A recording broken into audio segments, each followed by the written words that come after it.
یا ایھا الذین آمنوا، دوسری بات توجہ کے ساتھ سمجھیں کہ اللہ تعالیٰ نے روزے کا حکم دینے سے پہلے ایمان کا ذکر فرمایا ہے۔ روزے کی فرضیت کو بیان کرنے سے پہلے اللہ تعالیٰ نے بھائی کس چیز کا ذکر فرمایا؟ ایمان کا ذکر فرمایا۔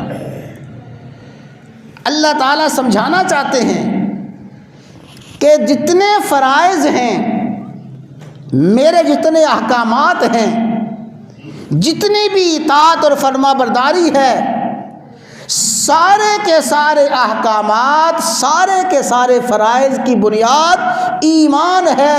اگر ایمان ہے تو فرائض کی عمارت قابل قبول ہے، اگر ایمان نہیں ہے تو اللہ کے ہاں کسی فرض کی کوئی قدر و منزلت نہیں ہے۔ ایمان بنیاد ہے فرائض کی قبولیت کی، ایمان بنیاد ہے اطاعت فرما برداری نیکیوں کی قبولیت کی۔ اگر کوئی شخص ایمان سے خالی ہے، صاحب ایمان نہیں ہے، اس کا روزہ کوئی نہیں ہے، اس کی عبادات نہیں ہیں، اس کی انسانی خدمت کوئی نہیں ہے، اس کی ہمدردی بھلائی، اس کے اخلاق کوئی نہیں ہے، گویا ایمان بنیاد ہے، باقی سارے کے سارے اعمال اس کی عمارت ہیں۔ جیسے بنیاد کے بغیر عمارت کا تصور کوئی نہیں ہے، اسی طرح ایمان کے بغیر اعمال صالحہ کا تصور کوئی نہیں ہے۔ بڑی سمجھنے والی بات ہے۔ فرمایا مثل الذین کفروا بربہم اعمالہم کرماد۔ میرے اللہ فرماتے ہیں کہ کافروں کے نیک اعمال کی مثال ایسی ہے کارآمد، جیسے راکھ ہو۔ سوا راکھ کا بہت بڑا ڈھیر لگ جائے، سوا کا بہت بڑا ڈھیر ہو، اشتدت بہ الریح فی یوم عاصف، تھوڑی سی آندھی چلتی ہے، سارے کے سارا ڈھیر بے نام و نشان ہو جاتا ہے۔ فرمایا ایسے ہی کافر کے اعمال ہیں، کافر اعمال کرتا کرتا بڑا ڈھیر لگاتا ہے، جو ہی تھوڑی سی کفر کی چنگاری اس کے اعمال پہ پڑتی ہے، سارے کے سارے اعمال ضائع ہو جاتے ہیں۔ کافروں کے نیک اعمال اللہ کے ہاں کسی قدر و منزلت کے نہیں ہیں۔ بات یاد آ رہی ہے، ہمارے استاذ، ہمارے شیخ حضرت گکھڑوی رحمہ اللہ تعالی، اللہ تعالیٰ ان کی قبر کو منور فرمائے، اللہ ان کی آخرت کی اور قبر کی ساری نعمتیں ان کو نصیب فرمائے۔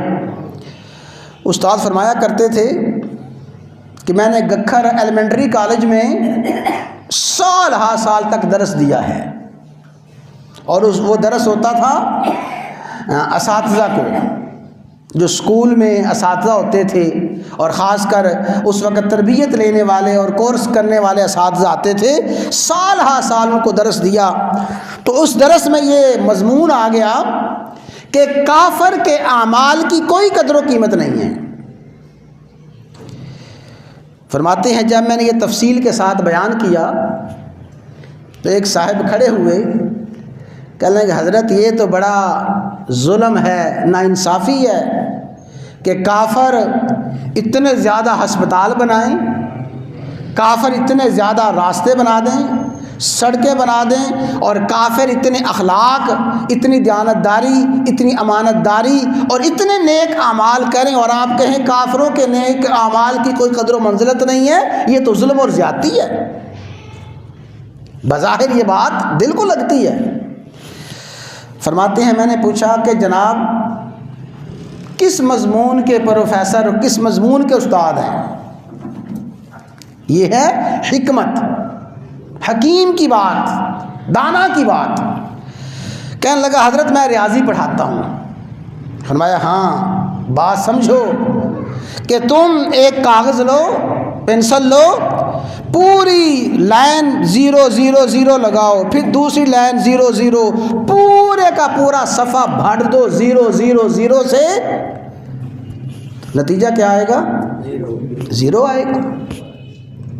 اور تم ایک صفحہ لو، اس صفحے پہ 1 لکھو، اس کے آگے 0 لگاؤ، یا 2 لکھو، 3 لکھو، 4 لکھو، اس کے آگے 0 لگاؤ، ہنسا بڑھتا جائے گا، رقم بڑھتی جائے گی، ہنسا بڑھتا جائے گا، عدد بڑھتا جائے گا۔ فرمایا سن لو، ایمان بمنزلہ ہنسا کے ہے اور اعمال بمنزلہ 0 کے ہیں۔ جب ہنسا لگتا ہے 2 کا اور اعمال آگے آتے ہیں، اعمال کی قیمت بڑھ جاتی ہے، اور جب ایمان اور پکا ہوتا ہے 2 کا ہنسا آتا ہے، رقم اور بڑھ جاتی ہے، ایمان پختہ ہوتا جاتا ہے، ایمان پختہ ہوتا جاتا ہے، اس کے ساتھ اعمال لگتے جاتے ہیں، ان اعمال میں قدر و منزلت آتی جاتی ہے۔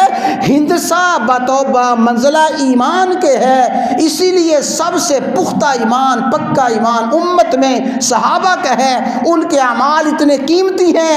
اللہ کے نبی نے فرمایا میرے صحابہ 1 مد جو خرچ کریں، 4.5 کلو جو خرچ کریں، اور بعد میں آنے والی امت احد پہاڑ کے برابر صدقہ کرے، میرے صحابہ کے 4.5 کلو جو کا مقابلہ احد پہاڑ صدقہ کر کے بھی نہیں کیا جا سکتا۔ کیوں؟ صحابہ کا ایمان آخری ہنسے کو ہے، صحابہ کا ایمان بڑا پختہ ہے۔ تو اللہ تعالیٰ نے فرمایا یا ایھا الذین آمنوا، اے ایمان والو، یعنی روزے سے پہلے، نماز سے پہلے، ساری کی ساری اطاعت فرما برداری سے پہلے ایمان کا فکر کرو، ایمان کی دعا کرو، یا اللہ ہمیں ایمان کی دولت عطا فرما اور ایمان کی زندگی عطا فرما، یا اللہ ایمان پر خاتمہ فرما، اس لیے کہ ایمان بنیاد ہے۔